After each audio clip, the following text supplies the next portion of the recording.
যে জটিলতাটা আমাদের জিএম সাহেবরা বলছে, এই জটিলতা নিরসনের জন্য পর্যাপ্ত পরিমাণ লোকবল, বিশেষ করে লাইনম্যানদের নিয়োগের ব্যবস্থাটা যদি নেওয়া হয়, বিষয়টা সমাধানের দিকে যাবে। তার আগে অন্তত যারা ডিউটি করবে তাদেরকে, এটা টাকার বিষয় না, তাদেরকে সম্মানী বাবদ বা ভাতার বিষয়টা নিশ্চিত করা প্রয়োজন।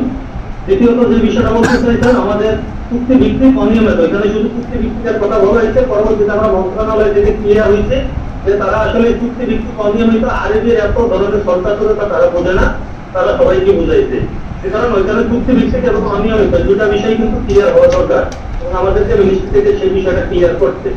এই বিষয়টাতে আমরা স্পষ্ট করতে চাই স্যার, কমিটিতে তারে নেওয়া হয়েছে কি নেওয়া হয়েছে এটা বিষয় না, আমাদের দুই দফার একটা দাবি হয়েছে এটা, এই চুক্তি ভিত্তিকদের এবং অনিয়মিতদের চাকরি নিয়মিত বিষয়টা আমরা এটা সরাসরি এই বিষয়টা আমরা চাইছি এবং এই বিষয়টা সিস্টেমের জন্য এটা অবশ্যই হতে হবে, তারা আমরা কোনো কিছু মানতে রাজি না এবং মানবো না।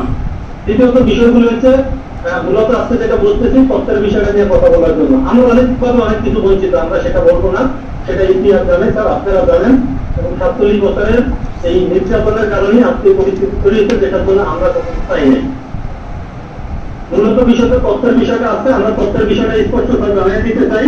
40,000 কর্মকর্তা কর্মচারীর পক্ষে আমি বলতেছি, তথ্যের বিষয়টা যদি আপনারা নিতে চান, আপনাদের যদি ওই পরিমাণ আন্তরিকতা আছে, আমি মনে করি অবশ্যই স্যার আছে, সেই জায়গাটা যদি ক্লিয়ার করতে চান স্যার, আমাদের পক্ষ থেকে স্যার কিছু বলার আছে।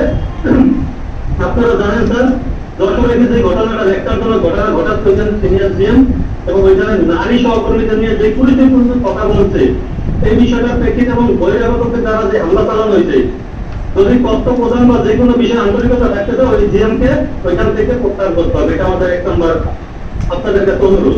দ্বিতীয়ত বিষয় হচ্ছে এই স্কেলের কারণে যাদের 2016 সালে তাদেরকে সাময়িক বরখাস্ত করা হয়েছে বা ক্ষতিগ্রস্ত করা হয়েছে, তাদের বিষয়টা আমরা মন্ত্রণালয়ের সাথে মিটিং আলোচনা করছি, এই বিষয়টা তাদেরকে প্রত্যাহার করতে হবে, তাদেরকে শপথে বহন করতে হবে। দ্বিতীয়ত বিষয়টা ঢাকায় ইতিহাস বিষয়টা আছে, এটা অবশ্যই দেখতে হবে। আর একটা বিষয় হচ্ছে গোলাম বিপিএস আরো 2 জন সহকর্মীদেরকে আমাদের স্টার রিলিজ করা হয়েছে, এখানে অশেষ উদ্দেশ্যে ওইখানে জিএম যে কাজটা করছে, আদিবির তথাকথিত একজন 12 বছর দুর্নীতি দায় বরখাস্ত কিন্তু একজন যেটা অডিও রেকর্ড ভিডিও রেকর্ড আমাদের আছে, ওই 2 জন সহকর্মীকে স্টার রিলিজ থেকে তাদেরকে পূর্ণ বহন করতে হবে। এই একটা বিষয় যদি আমাদের চেয়ারম্যান মহোদয় যদি এবং আমাদের মেম্বার সাহেবরা আছে, বিষয়টা যদি আপনারা সদয় বিবেচনা করেন, আমরা তথ্যের বিষয়টা কি। ধন্যবাদ স্যার।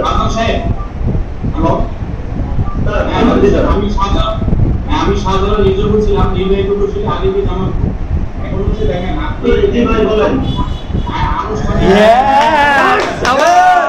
বলেন স্যার, মিষ্টি আনার দরকার স্যার। জি ভাই বলেন, এক্সেলেন্ট।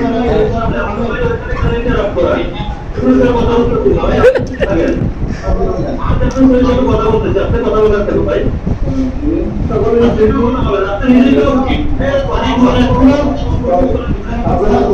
চেয়ারম্যান স্যার, আপনার সেন্টার হিসাবে কর্ম করেন স্যার।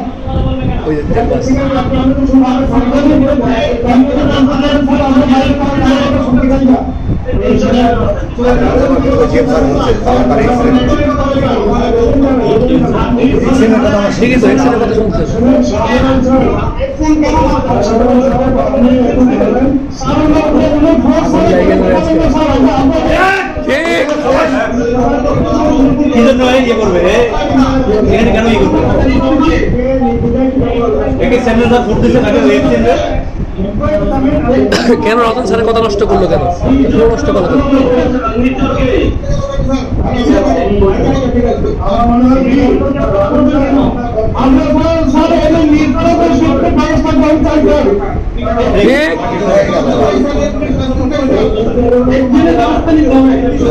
সবাই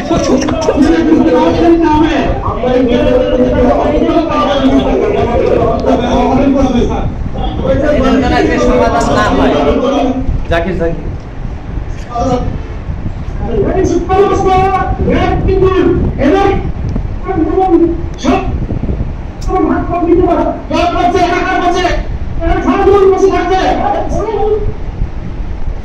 ভালো কথাই বলছে, কিন্তু আন্দোলন কালকে থেকে হবে, কালকে থেকে আন্দোলন হবে, ঠিকই আছে। ফাইজলামি না, কত বড় বিয়াদ রাজন স্যারের ফোন মাইক্রোফোন ওরা যে খারাপ, এটা তো প্রমাণ তোরা রাস্তাঘাটে দেয়, ডাইরেক্ট ভাই দিয়ে এক্সের সাথে কোনো সাথ নাই। ঠিক আছে।